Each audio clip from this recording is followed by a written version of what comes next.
And Don, we have joining us a man that wrote a book about a team you were involved with for quite a long time, the Philadelphia Flyers. We're joined today by Adam Kimmelman. You see his work at NHL.com. He's the deputy managing editor there. He's covered the Philadelphia Flyers for about 12 years now, and his new book out called The Good, the Bad, and the Ugly, Heart-Pounding, Jaw-Dropping, and Gut-Wrenching Moments from Philadelphia Flyers History. And Adam Kimmelman joined us by telephone tonight. Adam, good to talk to you. How are you? I'm good, guys. Thanks for having me on. Well, it's a pleasure to talk to you, and of course, came close, near and dear to my heart, the Philadelphia Flyers. So it's a lot of fun. It is. It's been fun being around this team for 12 years. You make it sound like a long time. It does feel like a long time, but they're always entertaining. There's always something interesting and entertaining going on with that team.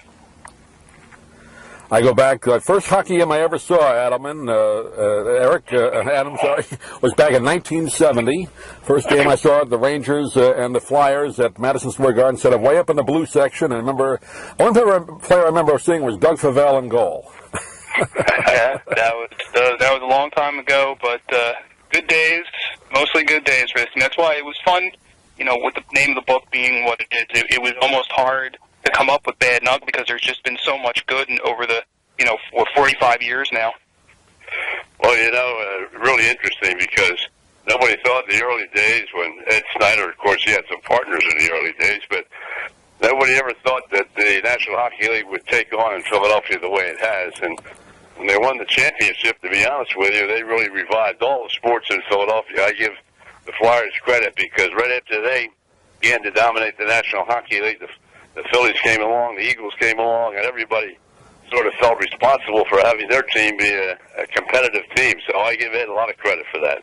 Yeah, I mean, they built that South Philadelphia sports complex. If you look at the Spectrum was there. I mean, JFK Stadium was there, but, the Spectrum went in, and then Veterans Stadium came in, and the Sixers moved into the Spectrum, and it was just, it kind of was the birth of everything in that area of South Philly to now what it's become when you look at it now with the Wells Fargo Center and Lincoln Financial Field and Citizens Bank Park and the Xfinity Live complex. It's really, the seeds for that really were planted by Ed Snyder back in 1966 and 67.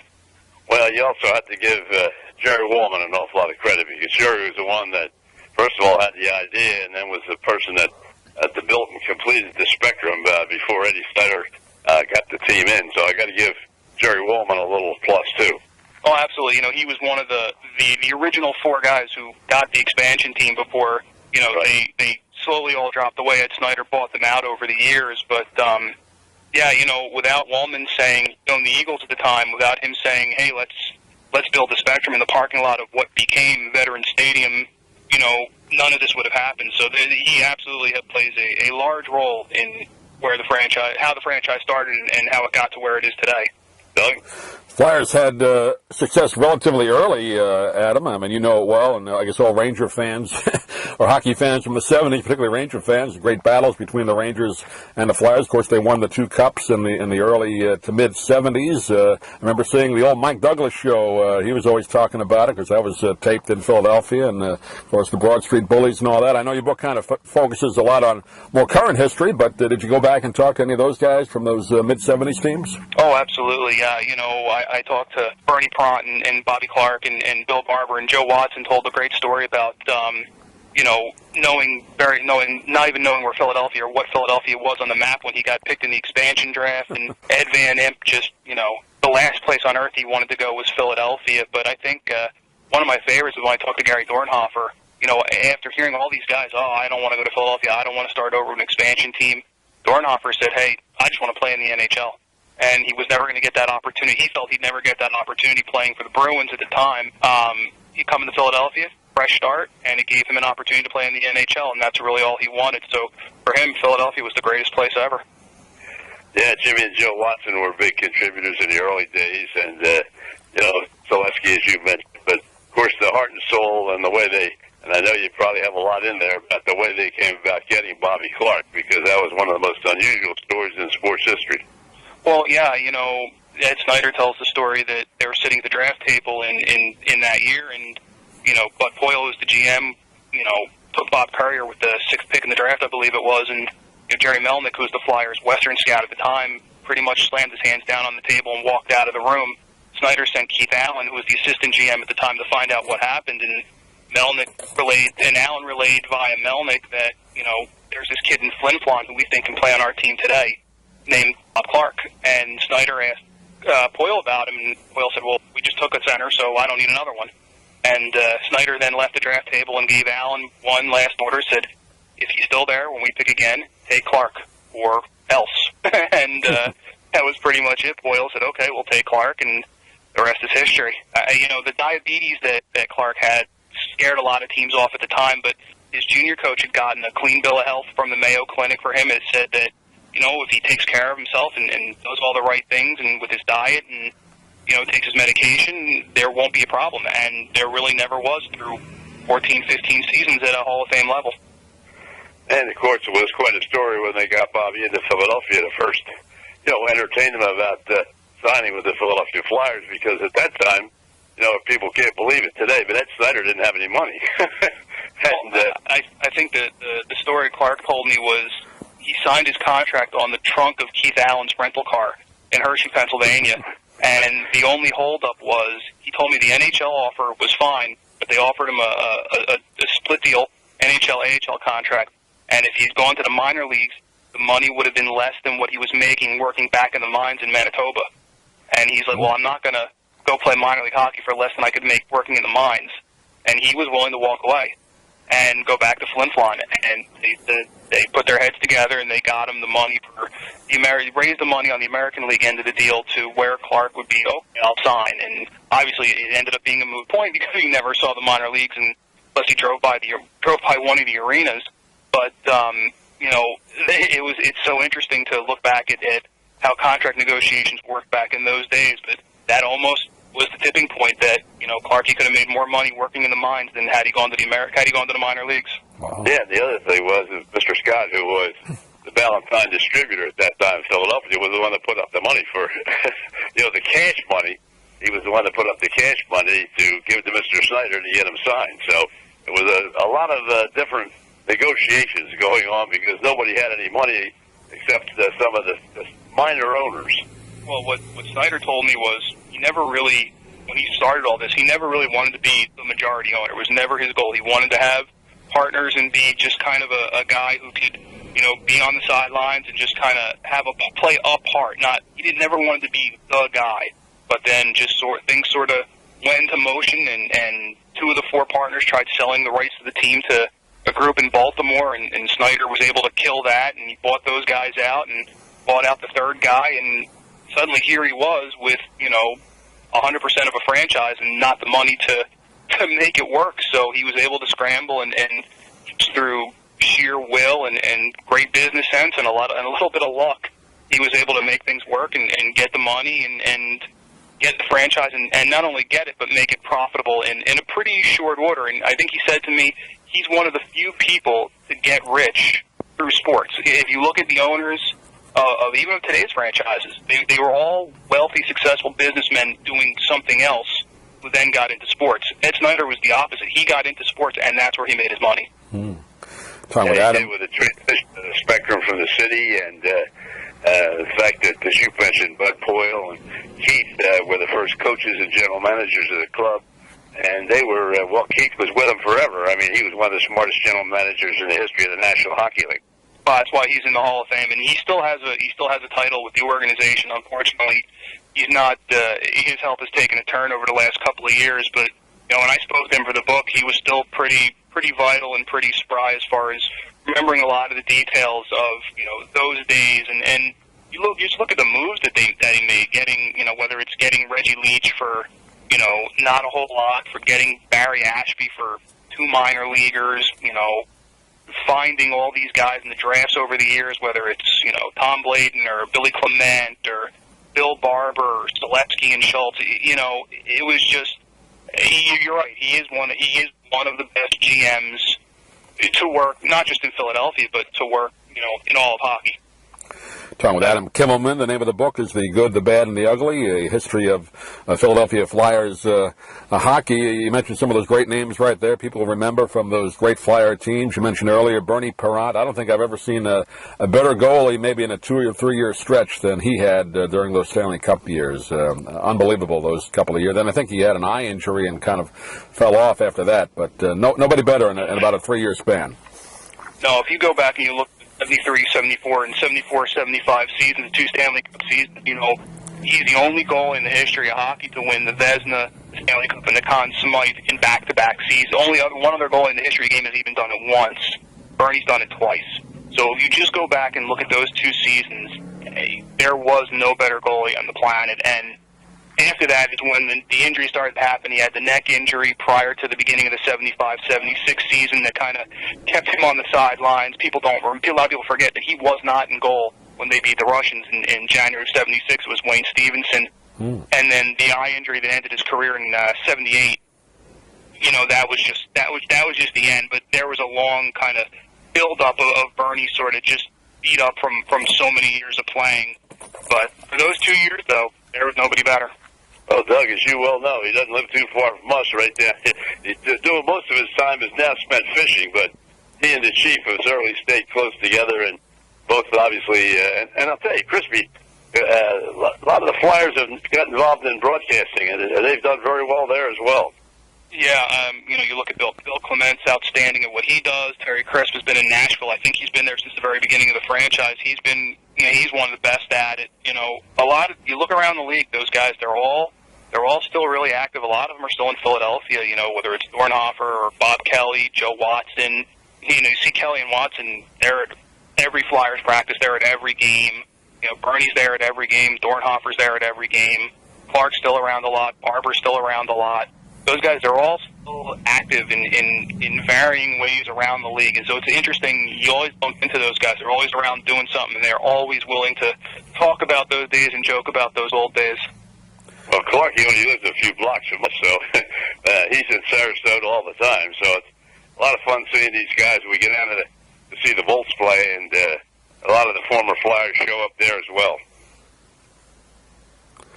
Yeah, I mean they're always around. They're a fun bunch of guys. I made the joke. They're like those guys haven't had to pay for a meal or a drink around Philadelphia in 40 years. Kind of going through the 80s, Adam, you had some decent teams then. The Mike Keenan years made the finals once or twice then, but it really has been almost 40 years now since they've won the Cup. And then now, early this year, after about 4 or 5 games, they fired the coach this season, Peter Laviolette. So kind of a up and down history of the Flyers since the mid-'70s. They've gotten to the finals. I think it's 7 times since they've won the Cup, and they haven't done it. They haven't been able to get that next step, that final step. But one of the things you could say, very few times have they ever not gone into a season looking like a Stanley Cup contender. And that goes to Mr. Snyder, Bob Clark, Paul Holmgren, whoever was running, the day-to-day team, the coaching. It was never for lack of trying. It's never been for lack of effort, lack of spending money, lack of trying to do everything possibly they could to win. And there's a dedication to winning there that, a lot of franchises will say it, but the Flyers over the years have demonstrated that they're willing and able to do it. Done. Well, one of the things I'd like to touch on too, because the whole organization, when you talk about the Philadelphia Flyers, Mike Emmerich was one of the first guys that really dominated after Gene Hart, and then of course he went on to New York, and now he's the National Hockey League representative. Had to talk a little bit about him. Pete Silverman was with the Flyers, and he became the head of broadcasting for Madison Square Garden, their hockey program. So a lot of people associated with the Flyers also had great careers. Well, sure. One of the things they've always done, they've always had a way of finding smart people. And it's interesting, a lot of them have played for the organization that have gone on to the other roles. You look at, Ron Hextall is a Stanley Cup ring as an assistant GM in Los Angeles. Billy Barber went down to Tampa as their top scout, and he won a Stanley Cup ring. Mark Howe's got a got a fistful of Stanley Cup rings from working with the Detroit Red Wings over the years. And then there's guys who played for the organization, who stayed with the organization and were real, strong, loyal guys. John Stevens, you see Craig Berube now is the coach. You know, Dave Brown is their top professional scout. You know, John Paddock still plays a major role as an assistant coach now. So it's interesting how the Flyers, it's that family feeling. I wrote about in the book that you don't really get with every organization, where guys come in and they don't want to leave. You know, Keith Primo said, I could have gone to live anywhere. You know, I stayed in South Jersey, and I stayed a part of the Flyers organization because that's where I wanted to be. That's where I felt most comfortable. Bob Kelly said the same thing. He said, I could have gone back in Canada. I could have gone to live anywhere. I could have stayed in Washington where he finished his career. Came back to the Philadelphia area, and now he works for the team again, and he loves it. He has no intention of ever leaving. You know, Ian LeParriere, same thing. Could have gone back to Montreal, and he stayed here because he played here 1 year, but it feels like he's a fixture of this franchise now, and that's just the way they make players feel, and they make their players' families feel. That's the organization mindset. How about Joe Cadillac? You see, Joe started as the first PR director for the Philadelphia Flyers, and he worked for the Flyers for such a long period of time, and also his wife worked for the Flyers a little bit. Is Joe still connected at all? Joe's still around. We see him. I don't think he has an official title, but he's still you know, PR emeritus, basically, would be the best way I would describe him. He's always around, always shaking hands and coming in with a good story and a smile. Well, there's one person, Adam, that is associated with the Flyers, never played, but people remember her singing the God Bless America, Kate Smith. Do you talk about her in the book at all? Oh, absolutely. You can't tell the story of the Flyers without talking about Kate Smith and you know, the fact that it's funny, still to this day, you know, we're in 2013, and when they put that video of her up on the big screen, it gets a standing ovation every time. I mean, you're talking 2 generations past when she was, quote, in her prime. And to this day, people might not know anything else about her. People in the Philadelphia area might not know who she was or what she was, but they just know when she comes up and sings God Bless America, it's a real special moment. And, you know, as a sports writer, we're in general a jaded lot. But when I see out-of-town guys come in and they see for the playoffs or for a big night and they pull out the Kate Smith video, those guys they're blown away by the impact, the emotion, by the way the fans react. And they're just like, it's something that that's so foreign that they don't see, but, you know, it's something that's very special to Philadelphia. It's very parochial to the Flyers, and it might not hit everywhere, but it hits big in Philadelphia. She's still a major piece of the history of the franchise, and they still use her. You know, they still use that video in the present day, and it still gets the fans going, which is what they want. Well, Doug, you were in New York with the Rangers, and then, of course, the Islanders. They had their great years, and one of the most unbelievable calls in Flyers history was that offside in the playoffs with the Islanders. But at the same time, you can look at Boston, you can look at Detroit, you can look at the original franchises, and I know they have great histories, but the Philadelphia Flyers, from an expansion standpoint, have to be the story of the National Hockey League as an expansion club.